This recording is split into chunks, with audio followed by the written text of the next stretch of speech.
Bonjour à tous et à toutes, bienvenue pour cette nouvelle vidéo. Le but de cette vidéo est de vous donner une piste, en tout cas pour ceux qui ont fait la procédure Parcoursup et qui galèrent un peu comment justifier leur logement dans leur dossier de demande de visa étudiant. Voilà, donc si vous n'avez pas encore trouvé un moyen pour justifier votre logement étudiant, je vous donne une piste à creuser.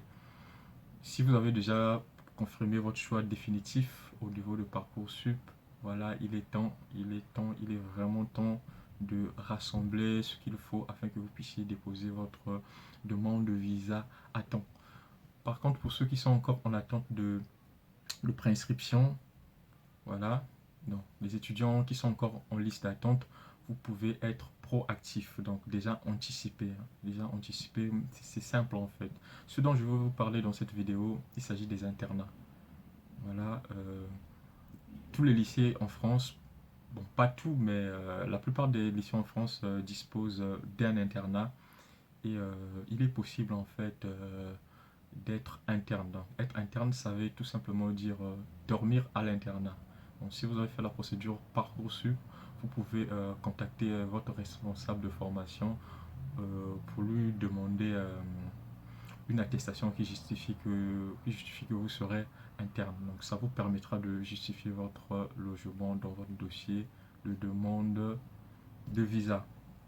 Voilà, il ne faut pas attendre, hein, si vous êtes encore en liste d'attente, mais essayez de contacter, d'envoyer les mails auprès des établissements qui vous ont mis en liste d'attente euh, pour savoir un peu s'ils ont un internat ou pas et demander les conditions pour avoir une place à l'internat.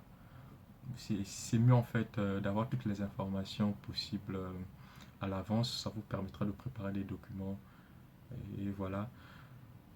Ok, donc il y a un truc que j'ai oublié, il faut vous abonner sur la chaîne parce que vous êtes nombreux sur Facebook. La communauté est vraiment vaste sur Facebook, on tend vers les 8000, mais sur YouTube ça décolle pas. Il faut vraiment vous abonner. 97% des gens qui regardent mes vidéos ne sont même pas abonnés. Voilà, donc abonnez-vous. Euh, je vais vous parler, c'est la deuxième phase, parce que c'est aussi important de vous parler des avantages et des inconvénients. Bon, je ne sais pas, c'est à vous de juger quels sont les avantages, quels sont les inconvénients.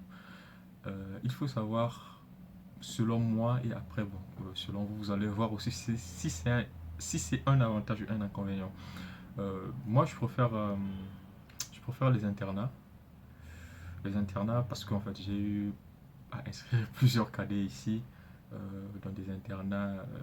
Voilà, bon,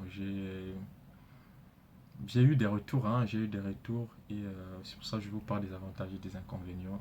En tout cas, d'après moi. Après, ça sera à vous de voir. Les avantages, d'après moi, je vais vous parler du premier avantage, c'est les prix. Moi, je trouve qu'en fait, les prix sont vraiment abordables parce que c'est dans l'ordre de 1300 à 2000 euros l'année scolaire. Voilà, donc vous aurez à payer en 3 trimestres. En 3 trimestres, dans les 2000 euros, les 1300 euros ne se payent pas en un coup. Ça peut être payé en trimestre. Donc, ça dépend de vos moyens. Donc, le premier trimestre, vous versez une partie, le deuxième trimestre, vous versez une deuxième partie et le troisième trimestre, vous versez une troisième partie. Mais la partie que vous versez au premier trimestre est beaucoup plus importante. C'est dans l'ordre des 500 euros. En tout cas, restez dans la limite des 1300 euros à 1500 euros l'année scolaire. Bon, il y a peu d'internats qui proposent jusqu'à 2000 euros. Mais en tout cas, essayez de vous renseigner en envoyant des mails. Voilà, mais moi, là où j'ai pu inscrire des étudiants en tant qu'interne, les prix variaient entre. En tout cas, ça ne dépassait pas les 1300 euros. Voilà, pour moi, c'est l'un des avantages, les prix. Et après aussi le cadre, en fait, le cadre scolaire. Le cadre scolaire vous permet vraiment d'étudier. Parce qu'à l'internat, on ne peut pas se permettre de tout faire, en fait. Il y a des heures pour dormir, il y a des heures pour étudier. Ça vous met vraiment dans l'ambiance. Surtout si vous venez en France, c'est pour venir réussir. C'est pas pour venir vous distraire et tout. Donc l'ambiance de l'internat va vous permettre de rester concentré, hein, de vraiment rester focus dans vos études. et de profiter pendant les vacances. Donc, il y a des petites vacances aussi au cours de l'année scolaire, vous pourrez profiter. Voilà, d'après moi, voilà les avantages. Et les inconvénients, en tout cas, il y a deux types d'internats.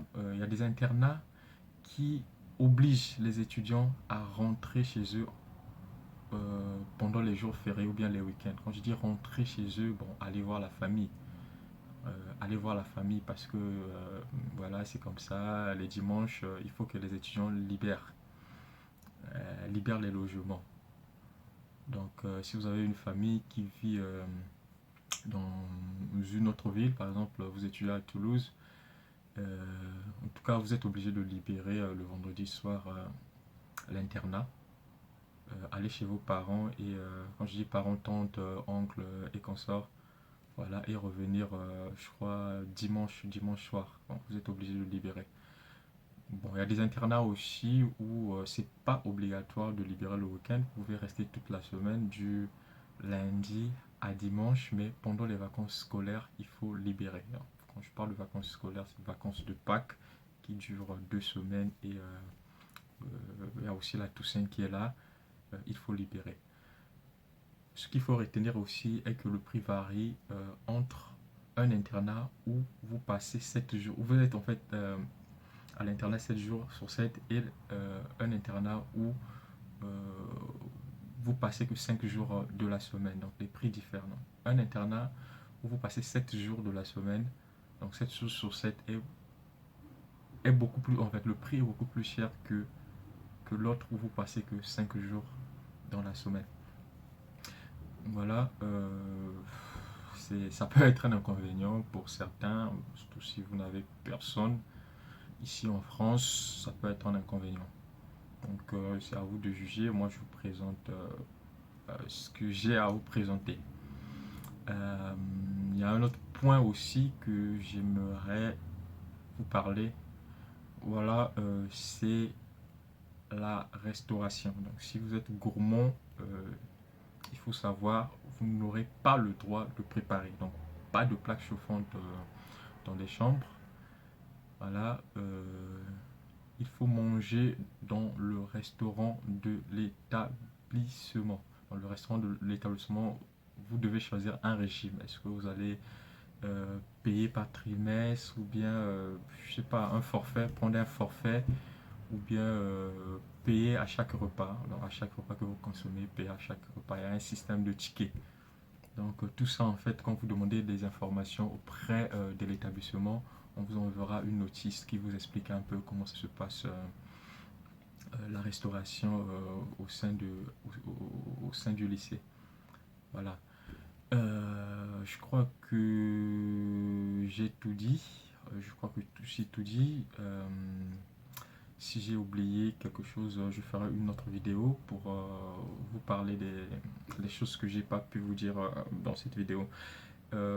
Voilà, et bon, il y a quelque chose qui me revient en tête, c'est le dossier. Bon, le dossier, voilà, le dossier, il faut demander.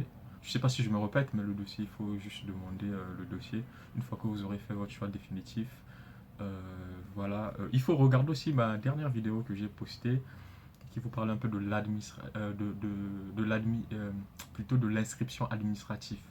Il faut noter que ce que en fait, il ne faut pas confondre en fait préinscription et inscription. L'inscription administrative, l'inscription administrative se fait une fois en France. Donc, ce qu'on vous donne en étant dans votre pays, si vous avez fait la procédure Parcoursup ou Campus France, ce que l'établissement vous envoie, c'est la préinscription. À ne pas confondre avec une attestation d'inscription. Donc, l'attestation de préinscription est vraiment différente de l'attestation de préinscription. L'inscription administrative, ça se fait ici en France, mais pour le cas de Parcoursup, vous pouvez demander le dossier, remplir et renvoyer. Donc, une fois sur place, vous retirez, une fois sur place, vous allez juste retirer au niveau du secrétariat votre attestation d'inscription. Voilà. Je vous dis à la prochaine. Ciao.